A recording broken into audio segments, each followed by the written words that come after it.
Imagine waking up inside this massive, fully furnished house. It's got these long, winding hallways, heavy oak doors. Some of them are just locked tight, and a really specific, inflexible layout. Right.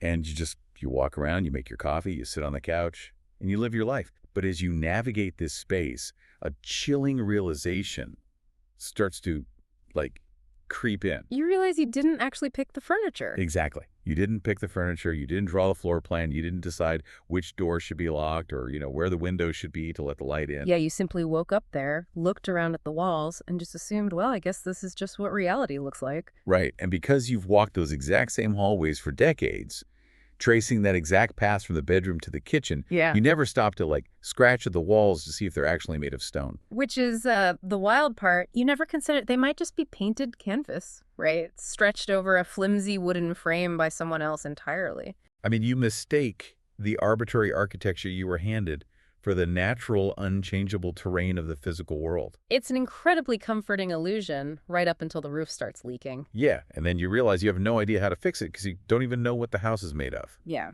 So, welcome. We are diving deep today. Really deep. Our mission is to take a massive, comprehensive look at a profoundly challenging collection of texts, transcripts, and systemic frameworks. They are collectively known in the sources as Part 1, the built mind. And we are not here to just skim the surface. For you, the listener, the goal of this deep dive is to isolate, decode, and entirely rewrite the hidden software running your human operating system. I love that phrasing. The premise of these sources is that almost everything you experience as objective reality is actually a constructed map. Yeah, map you didn't even draw. Right. So we're going to synthesize 4 major conceptual pillars that construct this house you live in. We've got inherited maps, interpretation as action, compression as cognitive violence, and category as architecture. And to make sense of all this, we're going to map every single one of those concepts strictly to a systemic framework the text calls the 4DP. 4DP, which stands for Target, Truth Totally, and Title Right. Exactly. Target, truth, totally, and title. And we won't just leave you with theory either. Yeah, we're going to equip you with a real-time debugging tool from the text. It's called linear reality deduction. Have you ever felt like you're reacting to a script that you didn't write? Like your anxieties or your explosive arguments are just running on an automatic loop? Like you're just a passenger in your own body. Yeah. Today, we are moving you from being a passive resident inside that inherited house to the active system administrator of your own mind. But to get to that level of control, we have to start by completely shattering a very comfortable delusion. We have to administer what the source material calls the meteor test. Yeah, the meteor test. It's this brutal, uncompromising diagnostic tool for reality. I mean, it doesn't pull any punches. It really doesn't. It's designed to violently separate the physical mechanics of the world from the symbolic layer of meaning that humanity constantly projects onto it. So the thought experiment goes like this, right? Imagine a billion-ton meteor is currently hurtling through the atmosphere, aimed directly at the surface of the Earth. Impact is guaranteed in exactly 10 minutes. I'm just picturing the apocalyptic red sky right now. It's terrifying. Right, so with that physical reality established, ask yourself a series of questions. Can your credit score stop the meteor? Odd. Can the concept of inflation, or the global economy, alter its trajectory? Can your prestigious job title physically repel a billion tons of space rock? Unless my credit score can magically manifest some kind of kinetic deflection weapon, the answer is no. The Rock does not care about the Dow Jones. Exactly. The Rock doesn't respect corporate hierarchies or the imaginary lines we draw on a map. That absolute indifference of the physical universe to our human concepts is, the entire point. Abstractions do not alter physical laws. But we've built this sprawling, magnificent civilization out of concepts, right? Debt, law, status, economy, reputation. And we treat them day to day as if they're fundamental forces of nature, on par with, gravity or electromagnetism. We structure our entire nervous systems around them, but the meteor test proves that meaning is not matter. The abstraction of the economy cannot physically stop the meteor. So the category, the label, only dictates how the human animals respond to the physical reality. Like who gets the early warning text message, or who's allowed into the subterranean bunker. Right, and who is locked outside on the surface, meaning is just a layer on top of the matter. Okay, I understand the philosophical distinction, but I am I'm going to challenge the rigidity of that boundary. Okay, let's hear it. Because you're drawing this massive, impenetrable wall between human abstraction and physical matter. Let's look at human biology. Go on. Suppose I'm absolutely terrified about an entirely abstract deadline at work. It's a fake deadline, right? My boss just made it up to increase productivity. Right, it's a concept. A ghost. Exactly, a ghost. But that ghost triggers a very real physical cascade in my body. My heart rate spikes, my pupils dilate, and my adrenal glands dump a massive flood of cortisol into my bloodstream. Yeah, a very physical response. Right. And over time, that completely abstract concept can literally burn a physical ulcer into the physical lining of my stomach. Which hurts. Real physical pain. So hasn't an abstraction, a completely fabricated piece of meaning, just reached out and directly altered physical matter? That's the exact friction point the text anticipates. It forces us to make a rigorous, almost surgical distinction between the wetware and the software. Wetware and software. Okay, unpack that. Look closely at the granular chain of interaction you just described. The concept of the deadline, the pure abstraction, didn't manifest physical fingers. Reach into your abdomen and physically carve a hole in your stomach tissue. Well, no, obviously not. The concept of the deadline is code. It's a software input. That software program ran on your physical machinery, the hardware of your nervous system. So my brain, which is matter, interpreted the code as a mortal threat. Exactly. And it sent electrical impulses, which are matter, to your adrenal glands, which are also matter. Those glands released acid and hormones matter that eventually damaged your stomach tissue. Which is also matter. Yes. The text insists we must separate the overlaid abstraction from the raw physical mechanics. The code is not the hardware. It's merely the instruction set that tells the hardware how to destroy itself. Precisely the mechanic. Which brings us to an incredibly unsettling realization. Yeah, if our physical bodies are constantly executing all of this code, these interpretations, these stress loops, these threat assessments, who wrote the software in the first place? Right. If you didn't sit down and consciously code your nervous system to self-destruct over a Tuesday afternoon staff meeting, how did that program get installed in your mind? And that vaults us right into the first major concept from the Built Mind texts, inherited maps. This is the investigation into the origins of our invisible software. And the sources make a pretty devastating claim here. They really do. They say the vast majority of what you and I experience every single day as self-evident truth, the things that feel like obvious, undeniable, bedrock common sense, are not self-evident at all. No, they're simply inheritances that have become ambient. We inherit these complex, highly opinionated maps of reality long before our prefrontal cortexes are developed enough to evaluate them critically. They arrive before memory. They're waiting for us in the subtle tone of a household. They're embedded in the quiet choreography of, who is spoken to with respect and who is dismissed. They dictate what kinds of people require a lengthy explanation and what kinds of people are allowed to stand unexamined at the center of the frame. You absorb the map of what is dangerous, what is valuable, and what is shameful before you even have language. The phrase from the text that I cannot stop thinking about is, duration masquerades as proof. Duration masquerades as proof. That's a heavy one. It is. Just because I've lived inside a highly specific, arbitrary framework since I was a toddler, my brain assumes it must be an ontological truth of the universe. I mistake the feeling of deep, prolonged habituation for objective, self-evident rationality. Right. I look at my family, my culture, my workplace, and I say, well, that's just how the world is. But what I actually mean, objectively, is that is how the little sliver of the world was first arranged for me. And you've moved within that arrangement for so many thousands of days that it now feels prior to thought. It feels like nature. Let's ground that with a very specific systemic example provided in the sources. The map of the difficult child within a family system. Okay, yeah. A family isn't just a collection of individuals. It's an ecosystem that aggressively seeks homeostasis or balance. And sometimes that balance is maintained through deeply rigid mapping. Exactly. A family might assign the architecture of the responsible one to one sibling and the difficult, chaotic one to another sibling. And they'll preserve those narratives deep into adulthood, long after living evidence has completely contradicted those assignments. They hold on to the map for dear life. I'm going to play the skeptic again, because I think a listener might say, look, sometimes a difficult child is objectively just difficult. Sure. What if sibling B is genuinely creating chaos, breaking rules, and causing distress? Isn't the map just a factual, journalistic report of reality? Well, we have to analyze what a map actually does systemically. The map might contain fragments of historical accuracy. Perhaps the child was acting out at age 12. Okay. But the issue the text highlights is the relational work that the map is doing in the present day. The label of difficult is a piece of load-bearing architecture. Load-bearing architecture, that's a great way to put it. It actively distributes identity, sympathy, and blame across the entire ecosystem. The map serves as an incredibly effective collective defense mechanism. Explain the defense mechanism. What is the family defending against? They are defending against the terror of reorganization. If the family system maintains the map that sibling B is the sole locus of the problem, then the parents never have to look at the dysfunction of their own marriage. Oh, wow. So the responsible sibling never has to admit that their responsibility is actually just fearful compliance, people-pleasing, and enabling. Exactly. If they drop the map and admit that the difficult child is actually just highly perceptive, acting as the designated symptom bearer for a toxic family dynamic, The whole system collapses.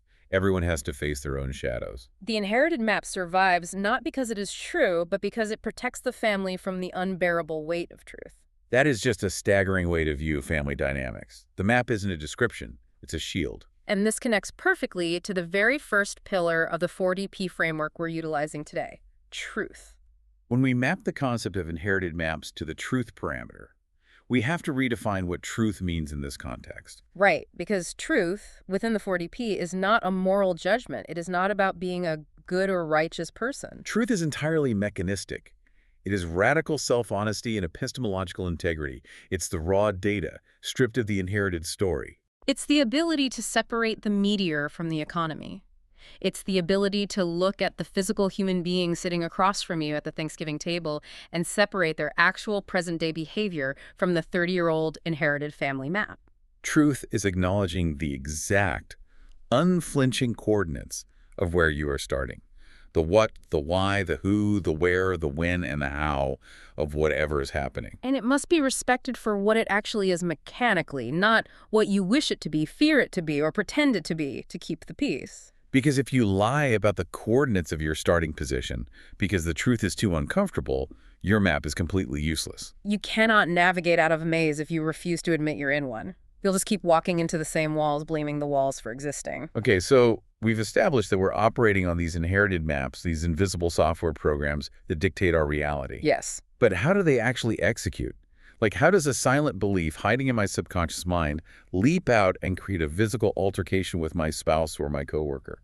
That takes us into our second major source concept, interpretation as action. This specific section of the built mind is a profound, almost aggressive refusal of one of the most comfortable fictions in ordinary human thought.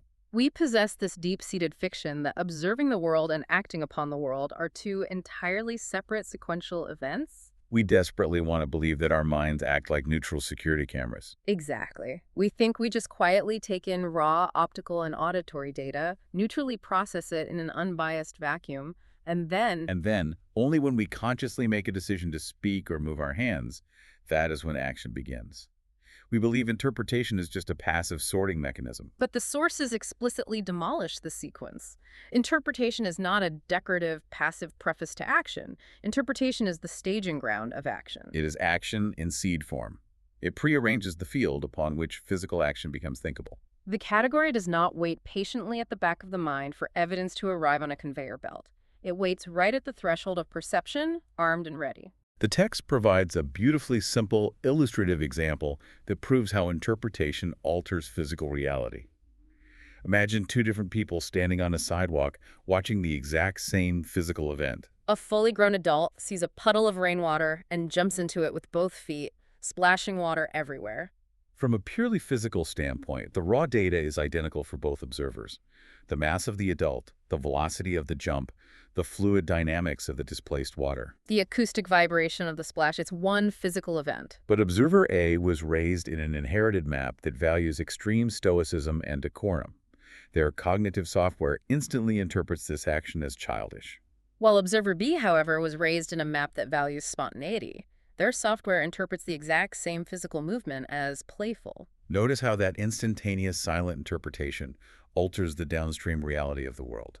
The interpretation of childish executes an internal action of judgment. It tightens the jaw of observer A. It distributes exclusion, annoyance, and perhaps a subtle physical step backward to avoid the splash. But the interpretation of playful executes an action of endearment in observer B.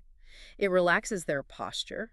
It distributes permission, warmth, and perhaps a smile or a laugh. The physical physics of the water were identical, but the interpretive bridge completely altered the field of human consequence. It really did. I want to build a new metaphor for this Okay. because it feels like an auto-translate earpiece that's been secretly hacked. Ooh, I like that. Go on. Imagine wearing an earpiece that claims to just translate a foreign language into English. But unbeknownst to you, the hacker has programmed it so that anytime someone asks you a neutral question, the earpiece translates it using a hostile tone. Okay, yeah. If I have an inherited map running a background process called insecurity, and my manager walks up to my desk and asks a completely neutral question, who is the data collection coming on the Q3 report? The raw acoustic data, the question is neutral. The intent might even be genuinely supportive. But I don't hear the raw data. My hacked earpiece, my interpretation, actively executes code before the sound even reaches my conscious awareness. It translates the sentence into, they are micromanaging you, they think you are slow and incompetent, they're building a case to fire you. And because I experience my interpretation as objective reality, I don't say, oh, my insecurity software is acting up. I snap back at my manager, act defensive, and physically damage my career. And that defensive snap is the action that your interpretation prearranged. The interpretation did the heavy lifting before your vocal cords ever moved. It governed your suspicion, your heart rate, your posture. This maps rigorously to the second pillar of the 4DP framework. Target. Target.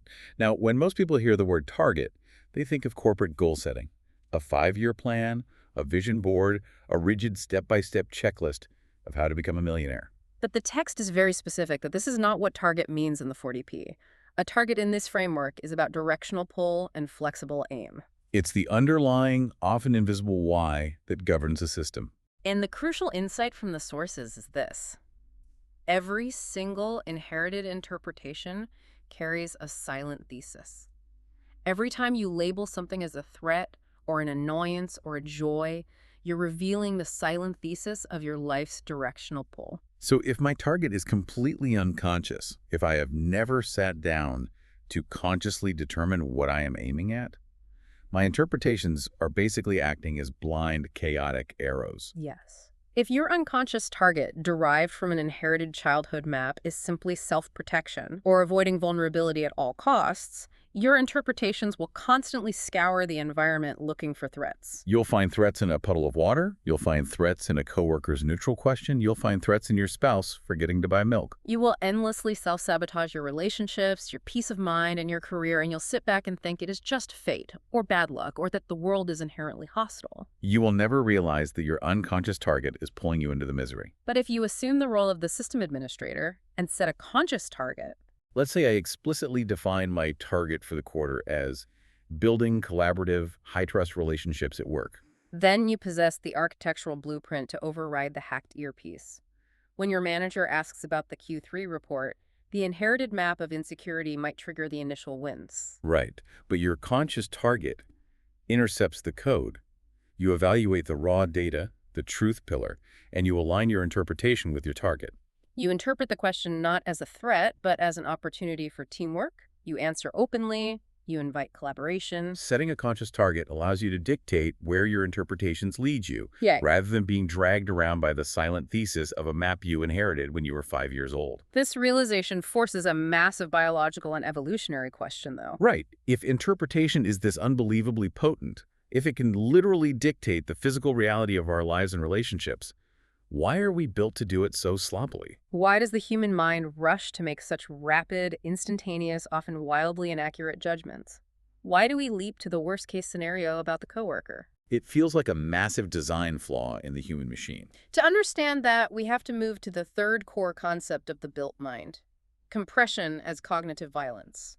And to properly engage with this concept, we have to begin with a profound sense of sympathy for the human brain. We aren't sloppy because we're evil. We're sloppy because we are overwhelmed. Overwhelmed by the sheer physics of reality. Precisely. The text notes that the human mind simply cannot hold the world in its full, agonizing size. You cannot walk down a busy city street and consciously process the exact chemical composition of the exhaust fumes, the deep, multi-generational biographies of every single stranger you walk past. The structural engineering mathematics of the pavement beneath your feet and the socio-political history of the traffic lights, all at the exact same time. The human nervous system receives roughly 11 million bits of sensory data per second. Wait, 11 million per second. Per second. Conscious processing can handle perhaps 40 to 50 bits. To survive, to perceive anything at all without collapsing into catatonia, the brain must compress. It has to shorten reality into manageable icons. If a massive object is speeding toward me on the street, I don't have the processing time to say, "Ah, behold the long cylindrical metallic mechanism." Equipped with 4 vulcanized rubber supports, currently utilizing controlled combustion of fossil fuels to transport biological bodies across an asphalt plain. Right, if I do that, I die. I just compress the 11 million bits of data into the 3-letter word, car, and I step out of the way. Exactly. Compression is not inherently a defect. It is an absolute non-negotiable condition of cognition. It is what makes speech, coordination, and survival possible. Using shorthand is not initially an act of malice, it's an act of biological necessity. But the section of the text is titled Compression as Cognitive Violence. So where does the necessity end and the violence begin? The danger begins, the sources state, when necessity becomes innocence. Because we absolutely have to compress reality to survive the street crossing, we're tempted to use that same mechanical compression on everything else. We begin to treat our compressed, shortened icons as the total, undeniable truth of the object. The portable summary begins to outrun the living complexity from which it was extracted. We create a shorthand to survive, but then we forget it's a shorthand. We start treating the stick figure drawing as if it is the actual human being. And that is the exact threshold where cognitive violence occurs.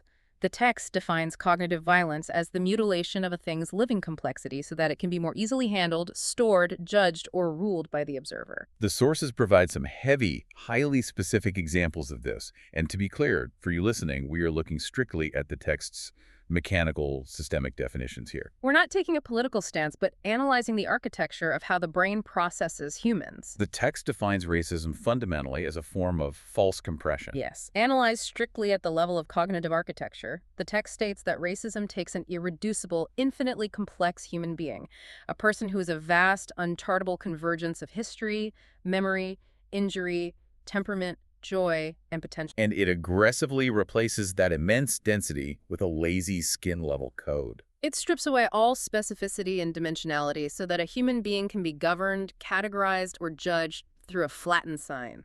It's done for the sake of administrative or hierarchical speed.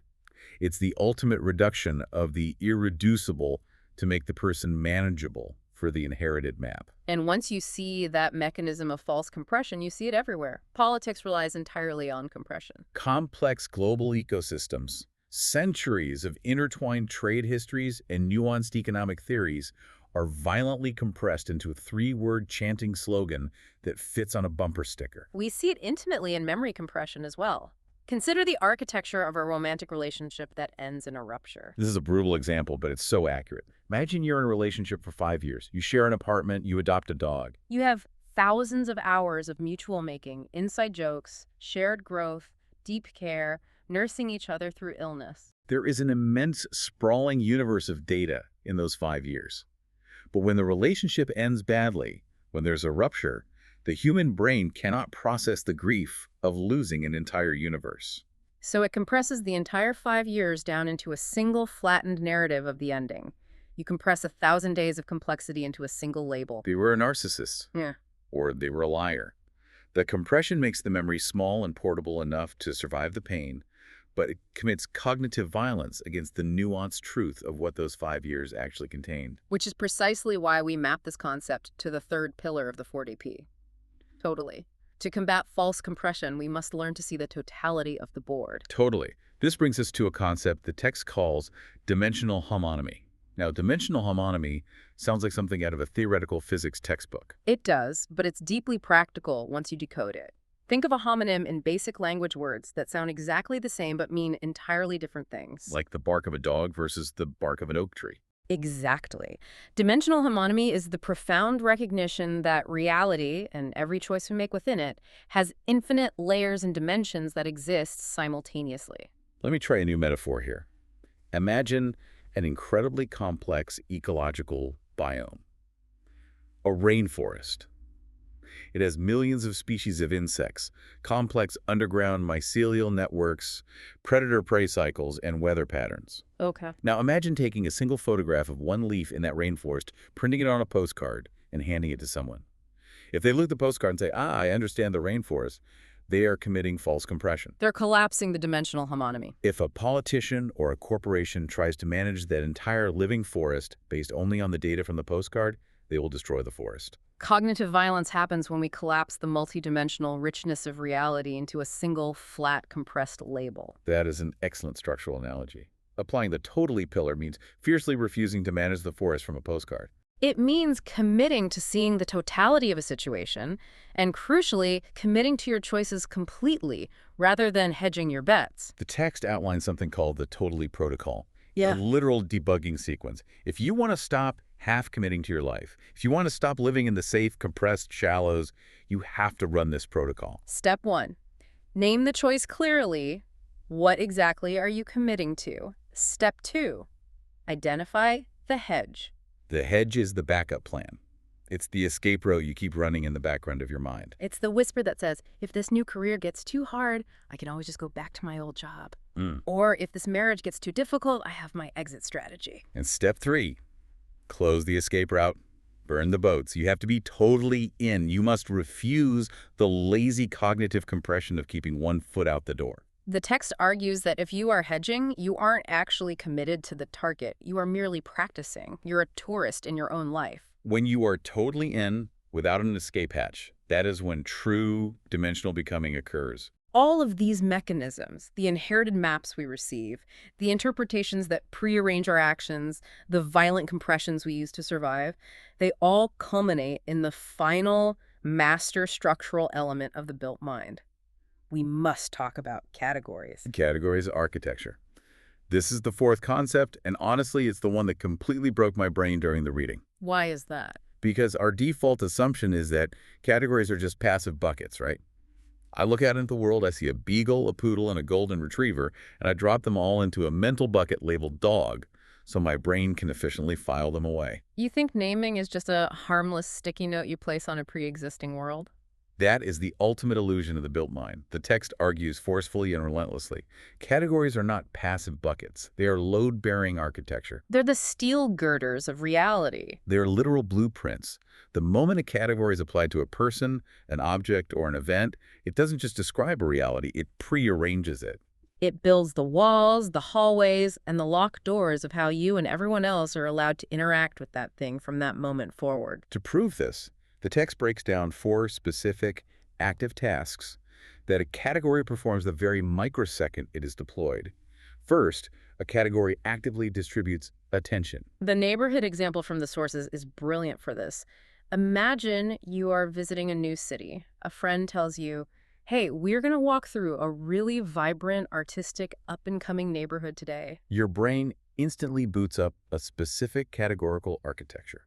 You walk down the street, you see a teenager with a spray paint can putting bright colors on a brick wall, and your category distributes your attention toward the color palette, the technique, the cultural expression. You perceive a mural, you see art. But imagine a different scenario. Before you walk down that exact same street, someone tells you, we're walking into a dangerous, declining, high-crime neighborhood. You turn the corner. The exact same teenager is spray painting the exact same brick wall. The photons hitting your retinas are identical. The chemical composition of the paint is identical, but the category of dangerous distributes your attention entirely differently. You don't look at the colors, you look at the teenager's hands to see if there's a weapon. You don't perceive art. You perceive vandalism. You perceive a threat. The physical world did not change. The category actively trained your noticing. The second task of the category, it distributes permission. It tells you what actions are allowed within the architecture, which links immediately to the third task. It distributes exclusion. It creates locked rooms of illegitimacy. It dictates exactly who or what does not belong in the structure and must be removed. The text uses the profound example of the weed to illustrate permission and exclusion. Look at the botanical world. There's no such thing as a weed in nature's DNA. Right, a dandelion is just a biological plant seeking sunlight and water like any other. But the moment a human being categorizes that specific plant as a weed, the category does architectural work. It distributes a permission. This plant may be poisoned or ripped out by the roots, and it distributes an exclusion. This plant does not belong in the pristine architecture of my suburban lawn. Exactly. Or consider the category of pest versus companion. You walk into a pet store and see a mouse in a glass tank running on a wheel. The category is companion. You buy it food, you protect it, you care for it. You walk into your own kitchen the next day and see the exact same biological mammal, a mouse, scurrying under the refrigerator. The category is now pest. The physical biology of the animal is identical. But the category of pest opens up an architectural program of legitimate, justified elimination. You buy a trap to kill it. The category decides whether the organism lives or dies. The fourth task of a category is perhaps the most insidious, and the one that does the most heavy lifting in our daily lives. A category distributes inference. The text refers to this as compressed predictive code. When you apply a categorical label to something, you automatically assume a massive suite of invisible traits that supposedly belong to that label. You leap across massive gaps in actual verifiable data because the category tells you it's safe to assume. The text takes this to its darkest, most consequential extreme when looking at the category of criminal. When that label is applied to a human being, it doesn't just act as a historical report of a past action. The category literally alters the geometry of time around that person. It redistributes suspicion backward and forward. Yes, backward in time. Once the label's applied, you start rethinking everything that person ever did. Oh, remember when he borrowed my lawnmower 3 years ago? I bet he was casing my garage. You overwrite history, and it redistributes suspicion forward in time. You anticipate, without evidence, that they will cause harm in the future. The label ceases to be an event and becomes a permanent architectural state of being. Which is why we must map this concept to the final pillar of the 40P framework, title. Title, or what the text sometimes refers to as the danger of nounships. Titles are the story-level code that generates our character-level choices. We obviously need titles to navigate the complexities of society. We need to know who is the doctor, who is the pilot, who is the plumber. But the danger occurs when we fail to hold these titles lightly. When we forget that a title is just a temporary, functional handle we use to grasp reality, the category hardens into a permanent prison. This hit me incredibly hard on a personal level. Think about how we categorize ourselves. If I adopt the title, I am bad at technology, which is a permanent nounship, I have absolutely used. My brain takes that category as an architectural blueprint. The next time you sit down in front of a new software program, your brain literally stops processing the logic of the buttons on the screen.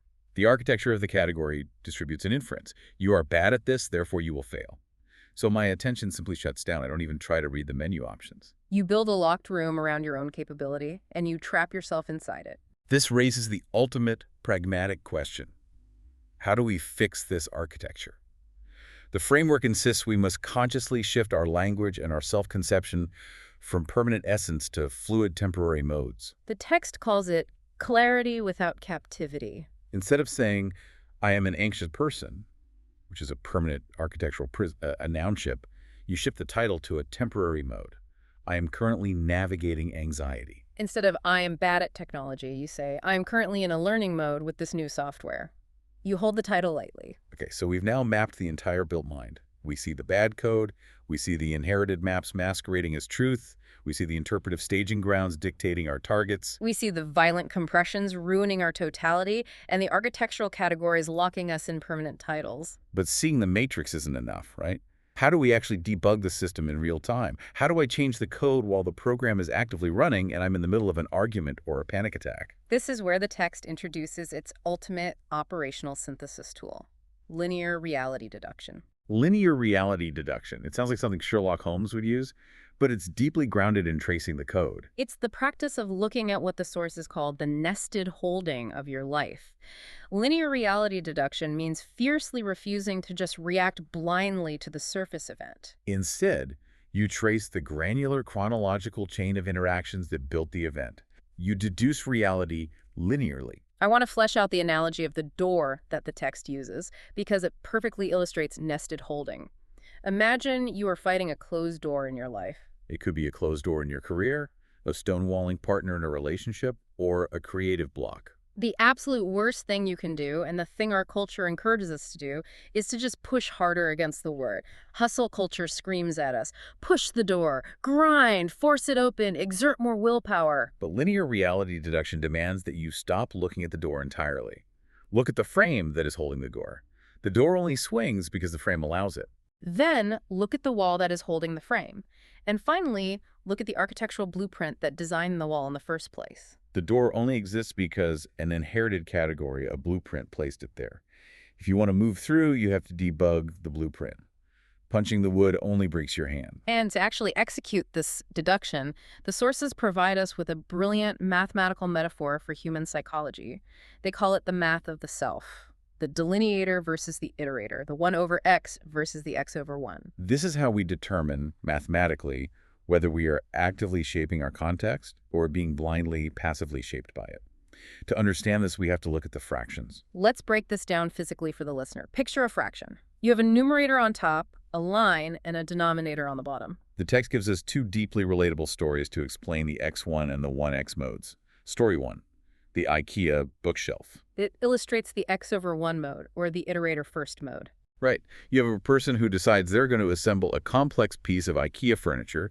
They puff out their chest, inflate their ego, and adopt the rigid title of the master architect. They are the x in the numerator, trying to force their will and identity upon the 1 in the denominator, which is the furniture. They declare, I am the active force. I shape reality to my will. But in their arrogance, they're completely ignoring the reality of the delineator, the denominator, the context they are operating within.